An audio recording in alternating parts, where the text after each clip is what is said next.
Puffy had 3 security guards with him, and he basically made this guy drop to his knees and give him oral sex. Damn. With the 3 with the 3 security guards watching. Damn.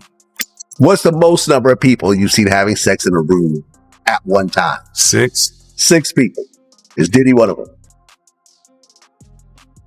A newly circulating video is stirring up major conversation online.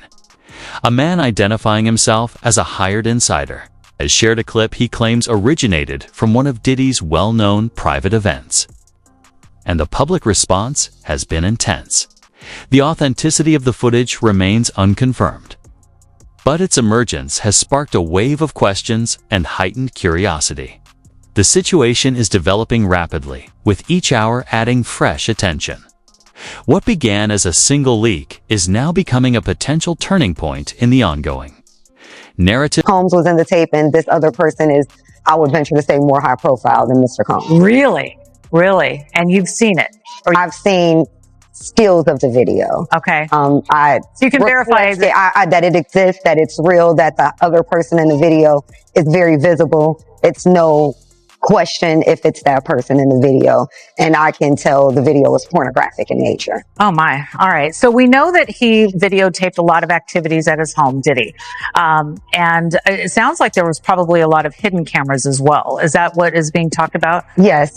This was actually in his Atlanta home, at a home he had in Atlanta at one point. And it does seem that the person isn't like looking into the video, so it to me doesn't seem like that person knows they're being videotaped. It doesn't seem like they're active participant in the videotaping, like they're being surreptitiously recorded. Behind the polished surface of celebrity life, reality is often far more complicated, and today, we're looking at a side of Sean Diddy Combs that has rarely been discussed publicly. This overview examines a growing wave of online speculation driven by influence, secrecy, and long-circulating public controversies. It begins with a video shared by someone identifying himself as John Doe, a figure who has unexpectedly become part of the conversation. The clip, whose authenticity has not been confirmed, has sparked fresh questions about past disputes and long-standing rumors that have followed Diddy's career. As new information continues to surface online, people are drawing connections that are adding even more layers to the discussion. With each update, the story becomes more intricate, pushing this ongoing public narrative into a new and potentially significant phase. Lawsuits are wild. There was this new guy that popped up that basically said that Puffy faced him at the back of a Macy's. You heard this one? I didn't hear about the face. Yes. I didn't hear about the face lawsuit right now. There's a with face lawsuit, right? So face is the new baby oil. I guess so. Face is an ill term. You just said that's a wild term. Face. Yeah, this guy who worked for Echo at the time, I guess, ran into Puffy in the stockroom of a Macy's right here, right down the street, the flagship store. Puffy had 3 security guards with him, and he basically made this guy drop to his knees and give him oral sex. Damn. With the 3 with the 3 security guards watching. Damn. I'm sure they're looking at each other and go like, man, they don't pay me enough for this shit. Like, yeah, I'd be like, yo, man, work fuck tomorrow. This, man. It's got to be another rapper I can work for. I'll work security at Madison Square Garden. This is too much, man. At what point is it? Like, I know it's good, but this is crazy. We get the yachts and occasional, the second and third chick, but this is at a certain point. It's like, come on, man. I've had enough. And I'm heating up the baby oil. This is, come on, man. I'm just supposed to be like a security guard pushing people away. Like, just fending off autograph seekers. This is too much. Diddy's in the room? Yes, I've seen that too. Okay. How many people are actually having sexual relations in one room at a time? But that varies. What's the most number of people you've seen having sex in a room at one time? 6. 6 people. Is Diddy one of them? Yes. Okay. Was it heterosexual? It was diabolical. Meaning?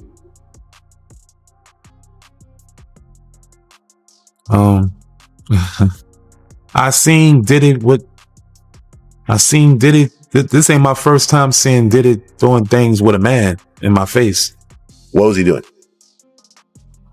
I never seen Diddy have sex with a man.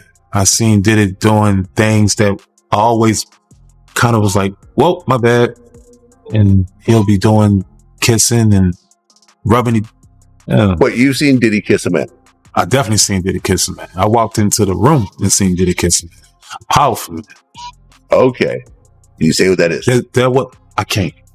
Yeah. Someone, because that person is still in the music industry and Okay. it's a big dog. And so if you were to say that name, I would know who that is right off top. yes, you Is would. this a openly gay man? Absolutely not.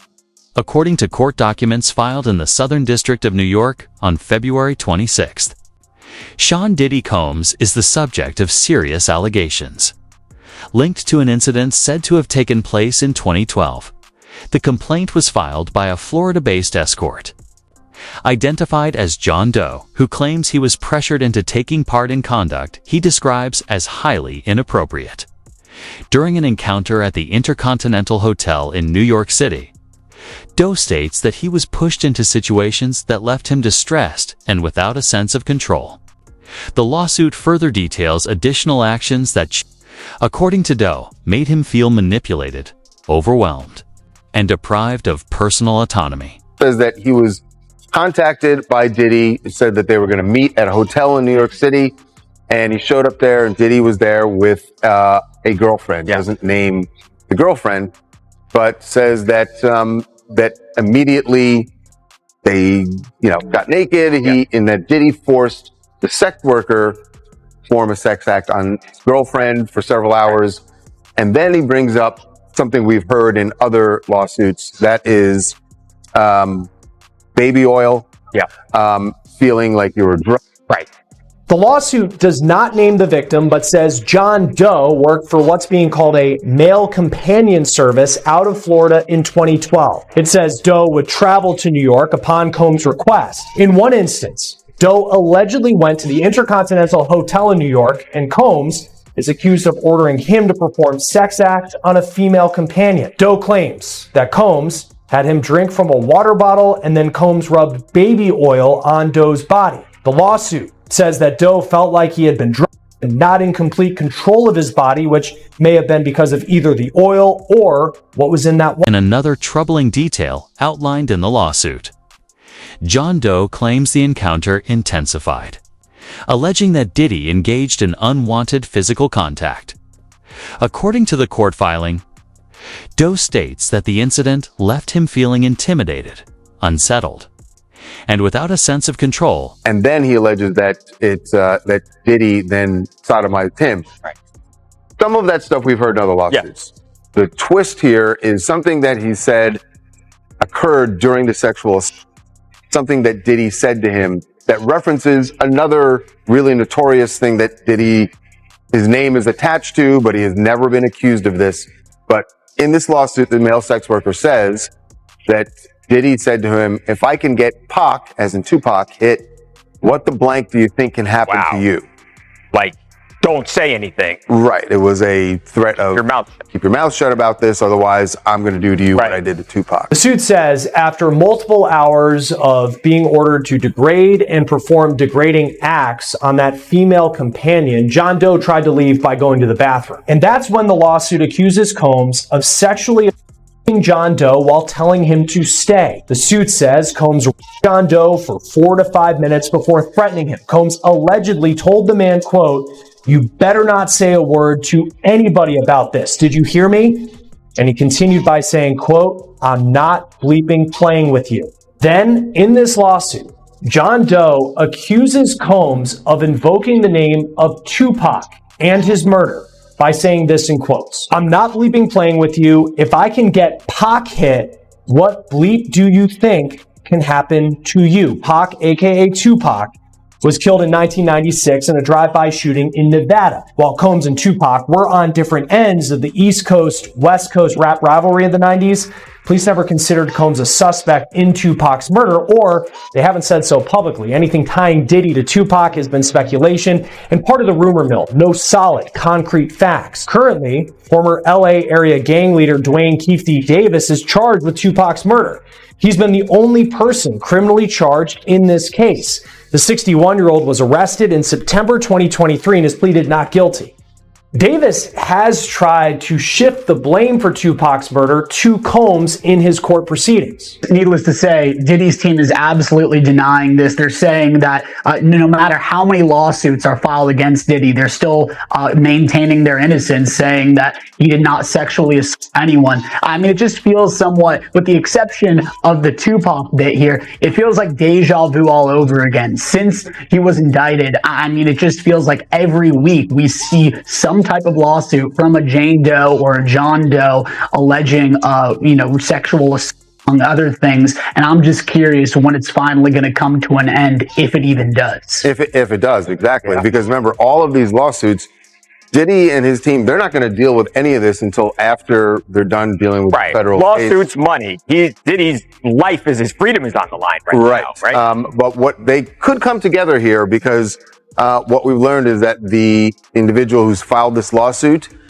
is willing, if the feds want to sit down with him, is willing to testify. He actually wants to talk to prosecutors because they feel that they are a prime example of what the feds have alleged. And so therefore... And I'm sure the feds will take them up on that, Charles. I mean, this is alleged to have happened around 2012 time. I would think that the feds would absolutely want to sit down with this John Doe.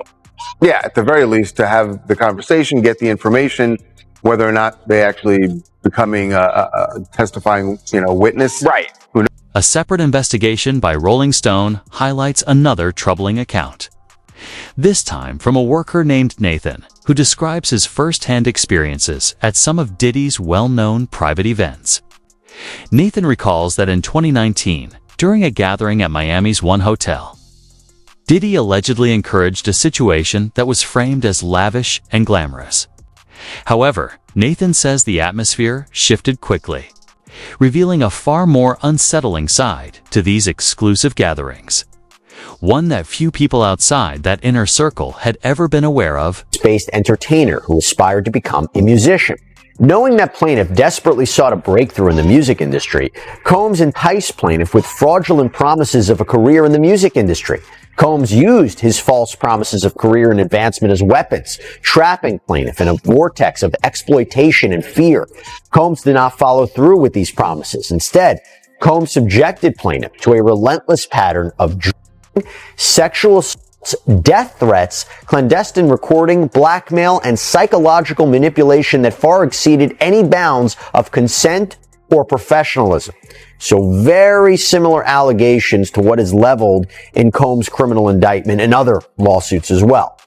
This lawsuit continues, quote, Combs dehumanized plaintiff and reduced him to a mere object for Combs' own amusement and to satisfy his own sexual fetishes. Combs gravely exploited plaintiff, effectively imprisoning him and controlling him through surreptitious surveillance and filming. Combs' recordings were not just blatant invasions of plaintiff's privacy, but he wielded them as tools of blackmail, forcing plaintiff to continuously comply with his perverse sexual demands. Combs covertly plaintiff to strip plaintiff of his ability to resist his sexual demands.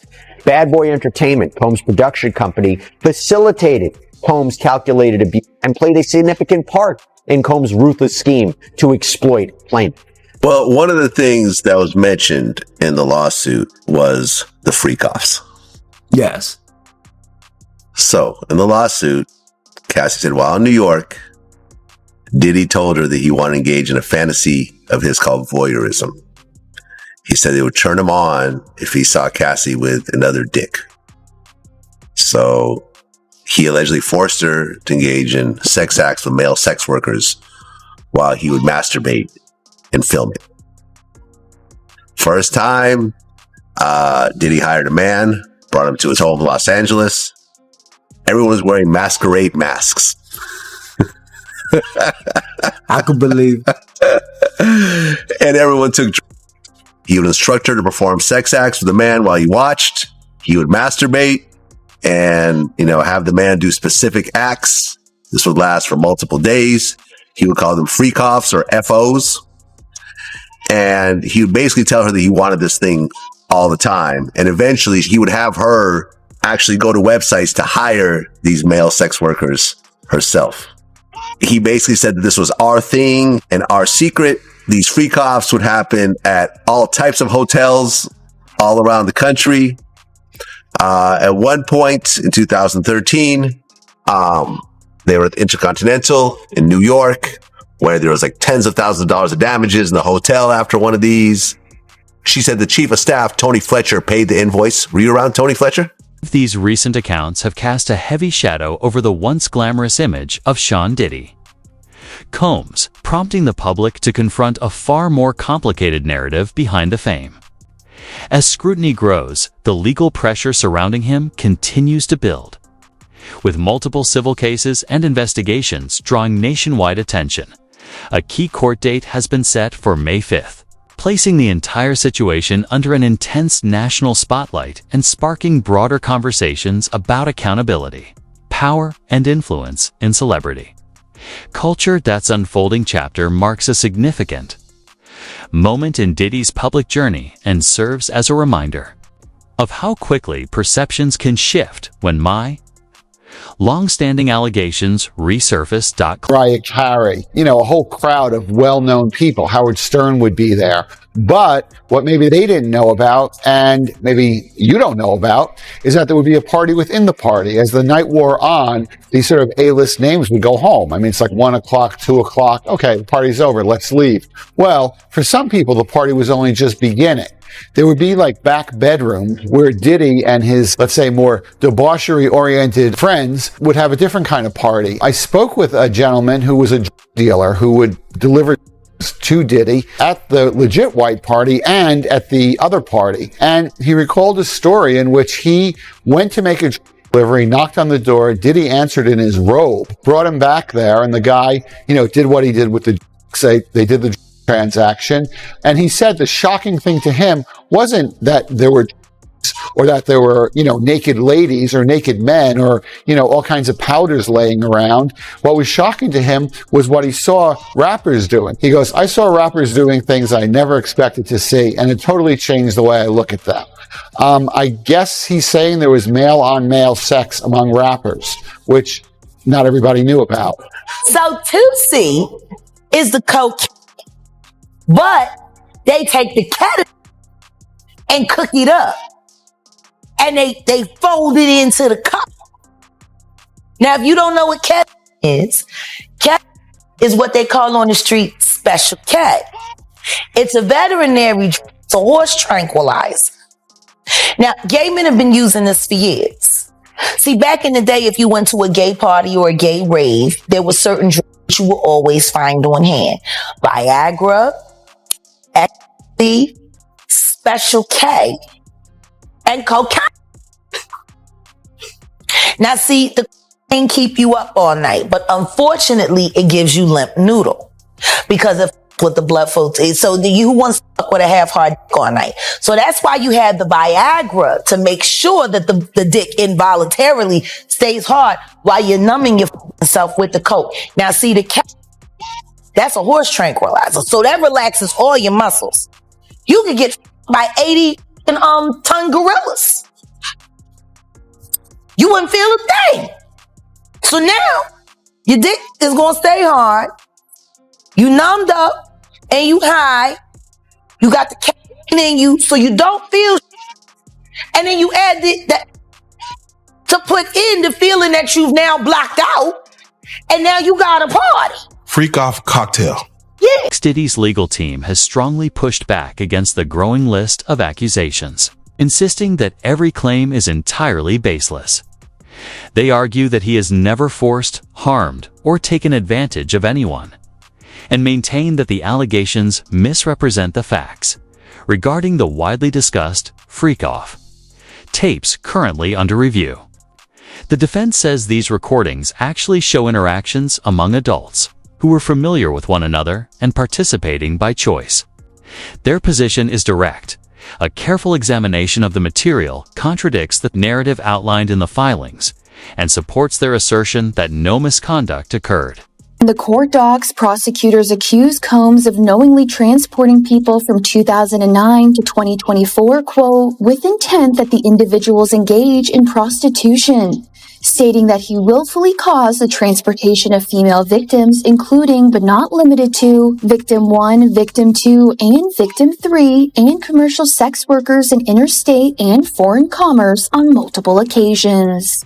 The indictment also alleges that he, quote, engaged in a persistent and pervasive pattern of abuse toward women that was verbal, emotional, physical, and at times sexual, with the filing stating that he manipulated women to participate in orchestrated performances of sexual activity with Combs. At times, Combs and others acting at his direction made arrangements for women and commercial sex workers to fly to Combs' location. Combs ensured participation from the women by, among other things, obtaining and distributing narcotics to them, controlling their careers, leveraging his financial support and threatening to cut off the same, and using intimidation and violence.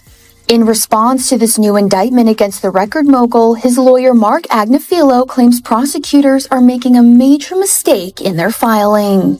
Telling E! News in a statement January 30th, the latest indictment contains no new offenses. The prosecution's theory remains flawed. And they really emphasize that since Combs is facing accusations of sexual misconduct and wrongdoing in a number of civil lawsuits, so separate from the criminal case, civil lawsuits, many people have come out and sued him, and by the way, many of which we've covered here on Sidebar, they argue that the government is basically forcing Sean Combs and his attorneys to play a guessing game about which allegations he's actually going to be forced to defend in the criminal case. We don't know. Second, his defense team argued, quote, given the anticipated amount of discovery and the expected time required for its production, Mr. Combs will be unable to adduce the identities of the purported victims from the discovery without the assistance of the government. Mr. Combs also anticipates that the discovery will contain voluminous evidence of consensual sexual activity, making it all the more difficult for Mr. Combs to ascertain which of his prior sexual partners now claim years later that they felt coerced. Even if it were possible to ascertain the victim's identity from the discovery, and especially given the volume of anticipated discovery, it's unfair to require Mr. Combs to spend significant time trying to unearth the alleged victims' identities. Again, goes back to the larger narrative. How on earth do we know exactly what the prosecution is arguing, what evidence they're going to introduce, which claims they're going to be focusing on, which alleged victims they're going to be focusing on? How is Sean Combs going to be properly able to defend himself if he doesn't know the specifics of this, right? The details of this case remain unclear, and with each new development, distinguishing fact from speculation becomes increasingly challenging. The public is left wondering what truly occurred and what may have been overstated or taken out of context as more materials emerge online. Many observers are focusing on a recently leaked clip, which could prove to be the most significant piece of evidence so far, with the potential to shape both public opinion and the course of the trial. This unfolding situation underscores how high-profile controversies can easily blur the line between reality and hype, leaving audiences searching for answers while unsure whom to trust.